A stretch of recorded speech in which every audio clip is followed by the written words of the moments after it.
क्या in service शिक्षकों के लिए टेट से छूट की उम्मीद एक बार फिर से जाग गई है? क्या सुप्रीम कोर्ट में रिव्यू पिटीशन खारिज होने के बाद भी शिक्षकों की लड़ाई अभी समाप्त नहीं हुई है?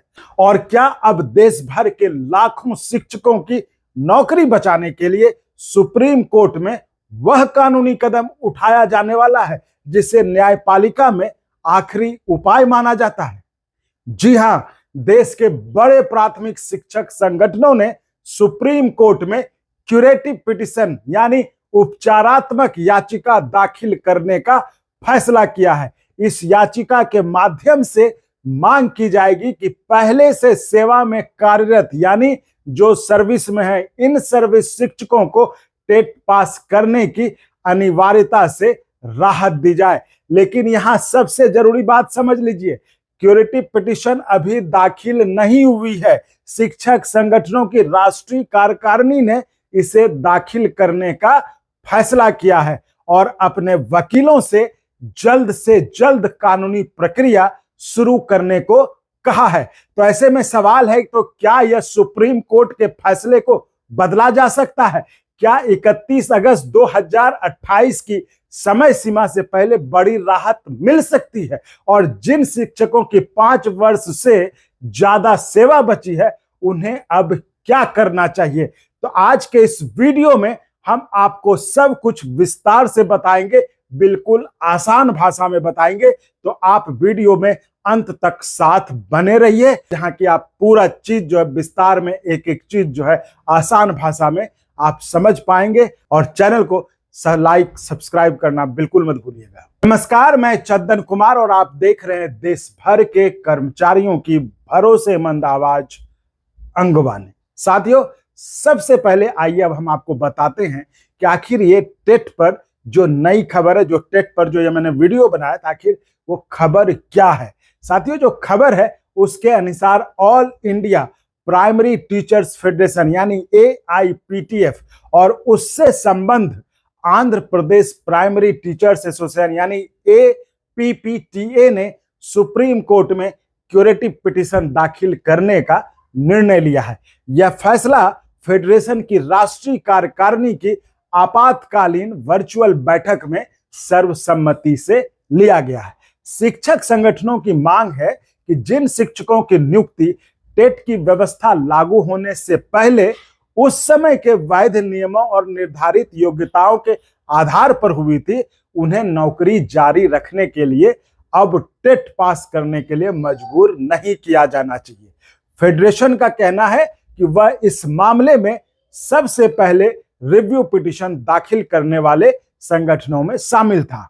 तो अब जबकि तमाम रिव्यू पिटीशन खारिज हो चुके हैं, तो उसके बाद क्यूरेटिव पिटीशन का रास्ता अपनाने का निर्णय लिया गया है। यानी शिक्षकों की ओर से संदेश बिल्कुल साफ है कि कानूनी लड़ाई अभी पूरी तरह से समाप्त नहीं हुई है, लेकिन यह भी सच है कि अब जो रास्ता बचा है वह बहुत कठिन है, सीमित है और असाधारण है। तो अब हम थोड़ा आपको ब्रीफ में बता दें कि आखिर पूरी समस्या शुरू कहां से हुई। साथियों, 1 सितंबर 2025 को सुप्रीम कोर्ट ने अपने महत्वपूर्ण फैसले में कहा था कि टेट केवल नए शिक्षक नियुक्तियों के लिए आवश्यक योग्यता नहीं है, बल्कि स्कूलों में पहले से भी जो कार्यरत शिक्षक हैं उन्हें इसे पास करना अनिवार्य होगा।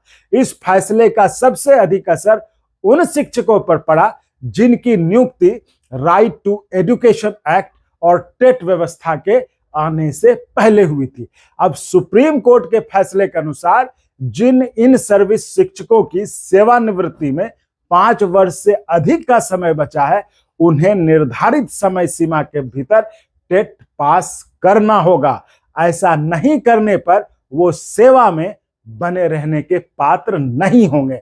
और जिन शिक्षकों की सेवानिवृत्ति में 5 वर्ष से कम का समय बचा है, उन्हें बिना टेट सेवा जारी रखने की राहत दी गई है। लेकिन अगर उन्हें प्रमोशन चाहिए होगा तो उनको टेट पास करना होगा। तो इस फैसले के खिलाफ राज्य सरकार, शिक्षक संगठन और मतलब इंडिविजुअल कैपेसिटी में शिक्षकों ने भी जो है रिव्यू पिटिशंस दाखिल की थी। लेकिन अभी 29 मई 2026 को सुप्रीम कोर्ट ने उन तमाम रिव्यू पिटिशंस को खारिज करते हुए अपना जो उनका मूल फैसला था उसको जो है जारी रखा। हालांकि व्यवहारिक कठिनाइयों को देखते हुए अदालत ने टेट पास करने की अंतिम समय सीमा जो 31 अगस्त 2027 थी उसको एक साल बढ़ाकर 31 अगस्त 2028 कर दिया। अदालत ने यह भी स्पष्ट किया कि इसके बाद और कोई समय दिए जाने की संभावना नहीं है। यह तो हुआ कि कोर्ट ने आखिर ये सारी समस्या कैसे उत्पन्न हुई है ना।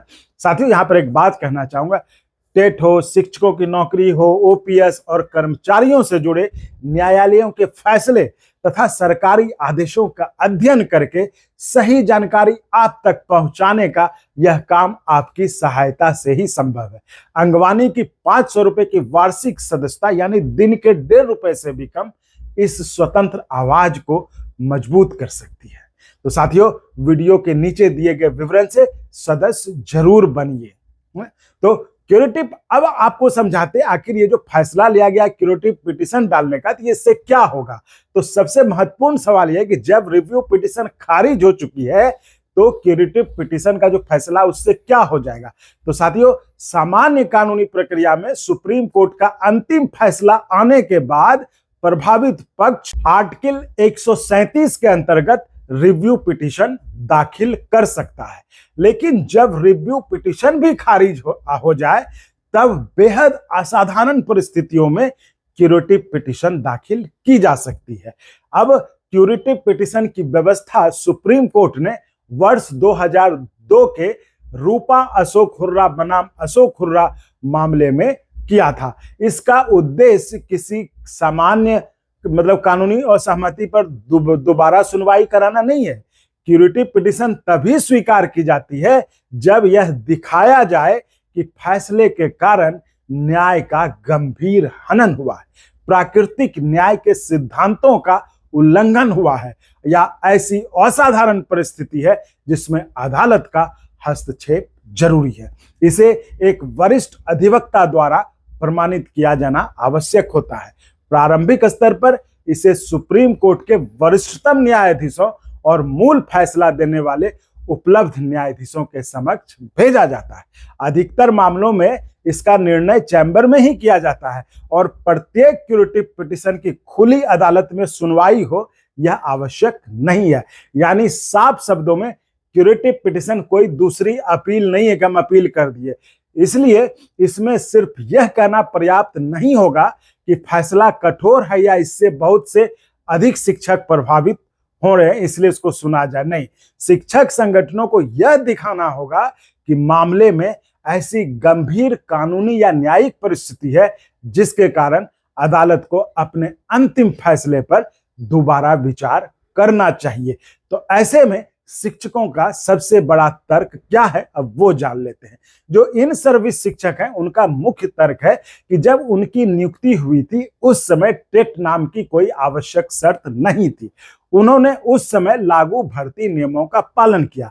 उन्होंने आवश्यक प्रशिक्षण और शैक्षणिक योग्यताएं जो भी उस समय थी वो पूरी की। सरकार ने उनकी नियुक्ति की, उनसे 10, 15, 20 या उससे भी अधिक वर्षों तक सेवाएं ली। कई शिक्षकों ने स्कूल में पढ़ाने के साथ साथ चुनाव, जनगणना, सर्वेक्षण, आपदा प्रबंधन और कई दूसरे सरकारी कार्य भी किए।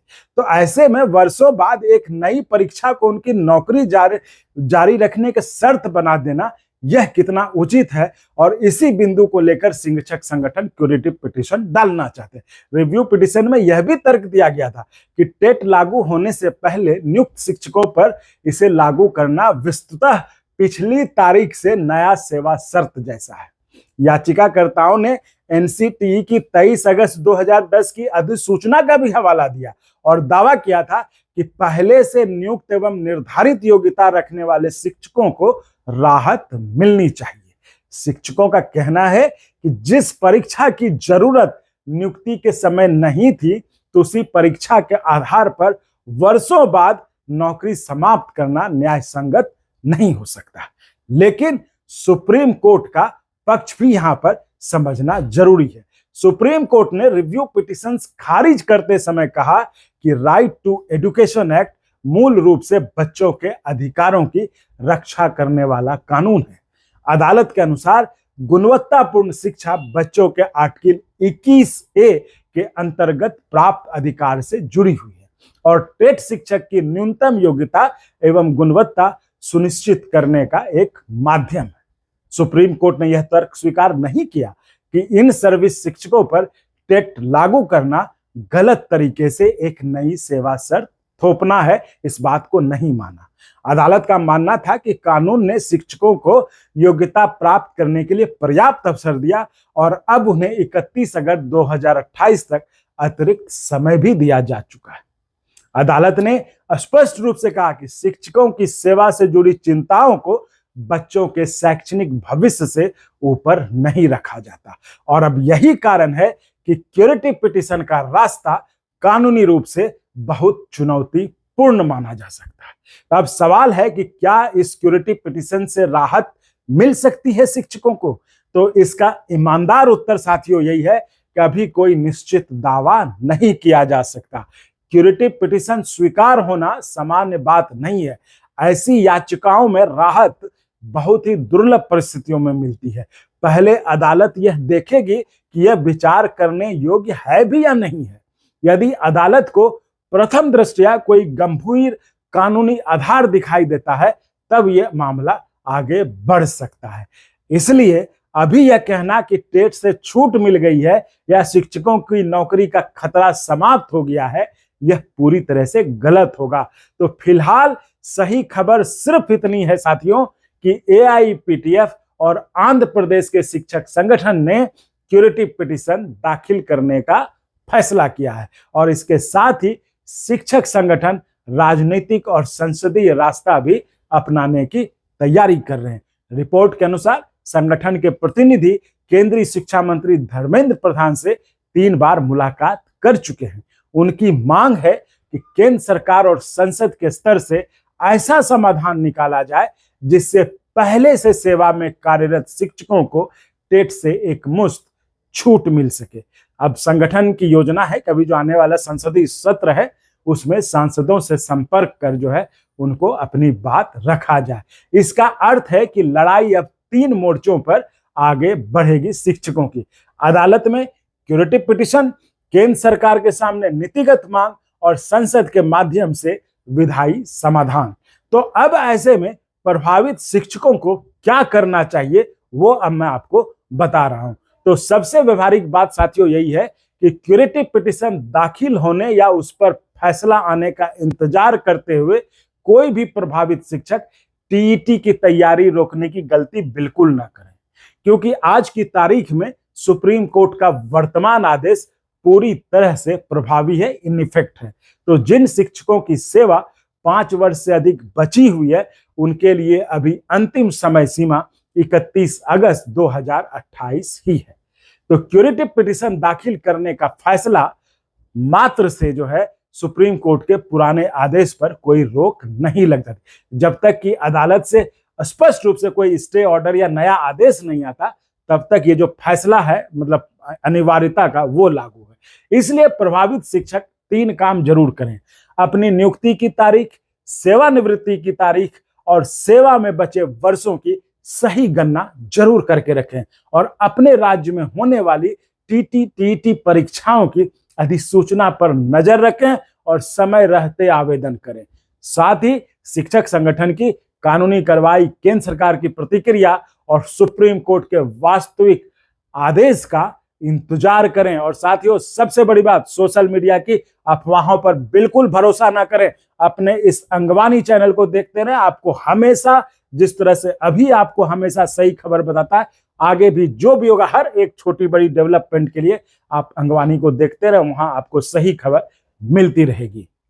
तो साथियों कुल मिलाकर रिव्यू पिटीशन खारिज होने के बाद भी इन सर्विस शिक्षकों को टेट से छूट की लड़ाई समाप्त नहीं हुई है।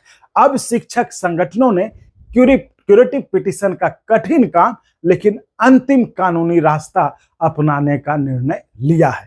यह कदम शिक्षकों के लिए एक नई उम्मीद जरूर है, लेकिन इसे अभी राहत या जीत नहीं कहा जा सकता। असली तस्वीर तब स्पष्ट होगी जब याचिका सुप्रीम कोर्ट में दाखिल होगी, उसकी कानूनी दलीलें सामने आएंगी और अदालत यह तय करेंगी कि वह इस पर विचार करेगी या नहीं करेगी, तब जाकर उस पर एक आप कुछ फैसला कर सकते हैं। तो साथियों, आपकी राय अब क्या है? अब आप या क्या 20-25 वर्षों से पढ़ा रहे अनुभवी शिक्षकों को नौकरी को अब टेट से जोड़ना उचित है, या बच्चों को गुणवत्तापूर्ण शिक्षा देने के लिए सभी शिक्षकों को एक समान पात्रता परीक्षा पास करना आवश्यक है? तो कमेंट में अपनी राय जरूर लिखिए और वीडियो महत्वपूर्ण लगा हो इसे देश भर के शिक्षकों तक शेयर कीजिए और चैनल को सब्सक्राइब करिए भी और करवाइए भी, और साथ ही अंगवानी की वार्षिक सदस्यता लेकर कर्मचारियों तथा शिक्षकों की स्वतंत्र आवाज को मजबूत बनाइए साथियों। तो साथियों, मैं हूं चंदन कुमार और आप देख रहे थे अंगवानी, कर्मचारियों और शिक्षकों की आवाज। तो मिलते हैं अगले वीडियो में आपसे ही जुड़ी किसी और बड़ी खबर के साथ। तब तक के लिए धन्यवाद।